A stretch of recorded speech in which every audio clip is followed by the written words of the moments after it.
क्या दादा राम कुमार गौतम अब राव इंद्रजीत की राह पर चल रहे हैं? राम कुमार गौतम क्या अब भारतीय जनता पार्टी पर प्रेशर बनाने की कोशिश कर रहे हैं? हरियाणा में जब से रात्रि भोज की चर्चा हुई है तब से ही भाजपा के विधायकों के सुर भी बुलंद हो रहे हैं।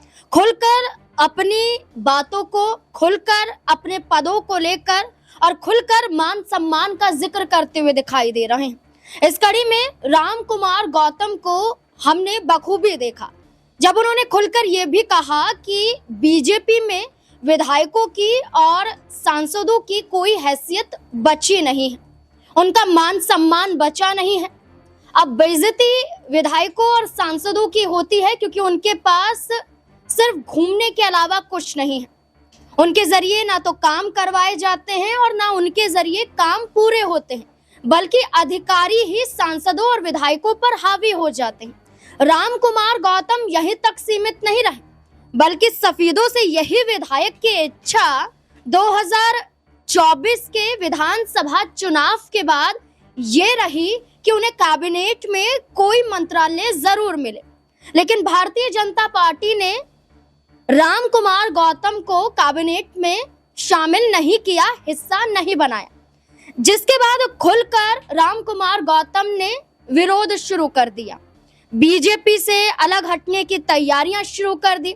उनके बेटे के जरिए भी ये कोशिशें की गई कि वो भी बीजेपी के साथ नहीं है, लेकिन राम कुमार गौतम ने खुलकर ये कहा कि जिसने भारतीय जनता पार्टी को चुनाव जिताया, जिस उम्रदराज नेता ने भारतीय जनता पार्टी को यहां तक पहुंचाया, आज बीजेपी उसे ही कुछ नहीं समझ रही है। राम कुमार गौतम ने कैबिनेट में जगह न मिलने को लेकर भूपेंद्र सिंह हुड्डा की भी तारीफ की, जहां कहते हुए दिखाई दिए कि चुनाव के दौरान कुछ ऐसी बयानबाजी की जिससे हुड्डा को चोट पहुंच सकती थी, लेकिन वो चुनाव का एक जरिया था। लेकिन मैं भूपेंद्र सिंह हुड्डा से तहे दिल से माफी मांगता हूं। हुड्डा से माफी मांगी गई, अपनी ही सरकार पर आरोप लगाए गए, मामला शांत हो गया। लेकिन राव इंद्रजीत सिंह के 12 विधायकों के साथ चंडीगढ़ में डिनर के वक्त पर चर्चा करना और सार्वजनिक रूप से इसे सामान्य बताना, इसके बाद बीजेपी के यही विधायकों और सांसदों का जिक्र तो करते हुए नजर आए, लेकिन मानसून सत्र शुरू होने से पहले एक बड़ी मुलाकात भी देखी गई और ये मुलाकात मुख्यमंत्री न्याप सिंह सैनी के साथ हुई। ना सिर्फ मुलाकात मुख्यमंत्री से हुई बल्कि बड़ी चर्चा भी हुई, और इन्हीं मुलाकातों के साथ और क्या मायने निकलते हुए नजर आ रहे हैं, इस पर मेरे सहयोगी ने क्या कुछ कहा, सुनिए जरा। हरियाणा की राजनीति के चर्चित चेहरे और अपने बयानबाजी के चलते सुर्खियों में रहने वाले जींद जिले की सफीदों विधानसभा सीट से विधायक राम कुमार गौतम हरियाणा विधानसभा के मानसून सत्र से पहले एक बार फिर से सक्रिय हो चुके हैं। यूं तो दादा राम कुमार गौतम खुद को बताते हैं कि वो अपना आखिरी कार्यकाल पूरा कर रहे हैं, लेकिन इस आखिरी कार्यकाल में भी दादा राम कुमार गौतम को मंत्री पद की उम्मीद भारतीय जनता पार्टी से है। हरियाणा विधानसभा का पिछला जो सत्र बजट सत्र चला, उस बजट सत्र के दौरान हमने देखा कि किस तरीके से भारतीय जनता पार्टी के गोहाना से विधायक डॉक्टर अरविंद शर्मा और राम कुमार गौतम के बीच तीखी नोकझोंक विधानसभा सदन के अंदर ही देखने को मिली थी।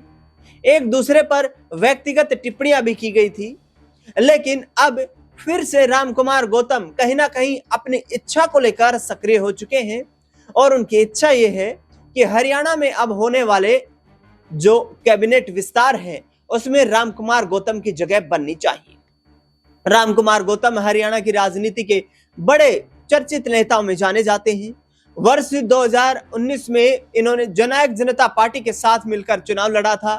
ये जेजेपी के फाउंडर सदस्य थे, दुष्यंत चौटाला के बेहद करीबी थे। दुष्यंत चौटाला ने ही नारनौंद विधानसभा सीट से चुनाव लड़वाया था और नारनौंद विधानसभा सीट से इन्होंने बीजेपी के मजबूत पिलर कैप्टन अभिमन्यु को चुनावी मैदान में पटखनी दी थी, लेकिन न तो जननायक जनता पार्टी इनकी उम्मीद पर खरा उतर पाई और ना अभी तक भारतीय जनता पार्टी ने उन्हें कोई बड़ी जिम्मेदारी दी है। रामकुमार गौतम चाहते हैं कि उन्हें हरियाणा में एक बार मंत्री की कुर्सी पर बैठने का अवसर जरूर मिले। दरअसल बता दें आपको कि पिछले दिनों रोहतक में एक कार्यक्रम का आयोजन किया गया था, जिसमें रामकुमार गौतम ने सीधे तौर पर अपने मंसूबे स्पष्ट कर दिए थे। रामकुमार गौतम ने सीधे तौर पर अपने समाज के लोगों के कार्यक्रम को संबोधित करते हुए कहा कि भाई देखिए, न तो ब्राह्मण समुदाय का कोई बड़ा मंत्री सरकार में मौजूद है और ना ही ब्राह्मणों के लड़के बड़ी नौकरी पा रहे हैं। यानी कि सीधे तौर पर देखा जाए तो न तो हरियाणा सरकार में बड़े पदों पर ब्राह्मण समुदाय के बच्चे जो है वो नौकरी लग पाते हैं और ना ही ब्राह्मण समुदाय का दबदबा जो है हरियाणा विधानसभा में देखने को मिल रहा है। फिर ऐसे में समाज का कल्याण कैसे हो पाएगा? सीधे तौर पर अब रामकुमार गौतम की ये जो मुलाकात की तस्वीरें हैं मुख्यमंत्री नायब सिंह सैनी के साथ, ये इस बात के संकेत दे रही है कि मंत्री पद को लेकर के रामकुमार गौतम काफी गंभीर हैं और आगामी वक्त में उम्मीद जता रहे हैं कि जब कैबिनेट का विस्तार किया जाएगा तो उसमें रामकुमार गौतम को जगह मिल सकती है, क्योंकि पानीपत जिले से 2 मंत्री इस वक्त हरियाणा सरकार में मौजूद हैं, जिसमें से एक नाम है शिक्षा मंत्री महिपाल ढांडा का और दूसरा नाम शामिल है उसमें कृष्णलाल पंवार का। ऐसे में या तो ढांडा की छुट्टी हो सकती है या कृष्णलाल पंवार से मंत्री पद वापस लिया जा सकता है। और इसी जुगत में रामकुमार गौतम जुट चुके हैं कि कहीं ना कहीं उनका तालमेल जो है वो मंत्री पद के लिए बैठ जाए इस सरकार में, और जिसके सहारे वो अपना 5 साल का कार्यकाल पूरा कर सके। सफीदों पहुंचे रामकुमार गौतम ने सीधे स्पष्ट तौर पर ऐलान कर दिया है कि उनके फेफड़े जो है वो 80% खराब हो चुके हैं। वो कार्यकाल पूरा करेंगे या नहीं ये तो भगवान के हाथ में है, लेकिन विकास कार्यों को लेकर वो किसी तरीके की कमी नहीं छोड़ना चाहते। इन दिनों हरियाणा सरकार को लेकर उन्होंने बड़ी बयानबाजियां की हैं। सीधे तौर पर रामकुमार गौतम कहते हुए नजर आए हैं कि मुख्यमंत्री नायब सिंह सैनी पर हरियाणा के लोगों ने विश्वास जताया है। ये मनोहर लाल खट्टर की जीत नहीं हुई है, ये हाईकमान की जीत नहीं हुई है, ये नायब सिंह सैनी की जीत थी। और यदि नायब सिंह सैनी आने वाले वक्त में इस उम्मीद पर खरा नहीं उतर पाए कि प्रदेश की जनता ने जिस उम्मीदों के साथ उन्हें सीएम की कुर्सी पर दोबारा बैठाया है, तो फिर आने वाले वक्त में चुनौतियां बड़ी हो सकती हैं। देखना दिलचस्प होगा कि रामकुमार गौतम को मंत्री पद पाने में कितनी कामयाबी हासिल हो पाती है। देखिए, सिर्फ मुलाकात यहाँ मुख्यमंत्री से नहीं बल्कि मुलाकात यहाँ पर पूर्व मुख्यमंत्री मनोहर लाल खट्टर के साथ भी देखने को मिली।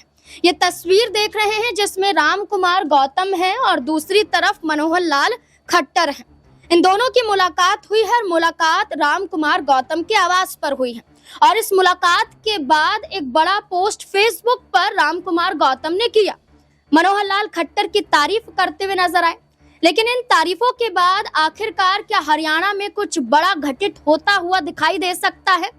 क्योंकि देखा जाए तो अभी कैबिनेट का विस्तार होना भी बाकी है, मानसून सत्र की शुरुआत होनी भी बाकी है और ऐसे में रामकुमार गौतम का क्या प्रेशर डालना अब बीजेपी को झुकाएगा या फिर रामकुमार गौतम बीजेपी का साथ छोड़ते हुए नजर आएंगे?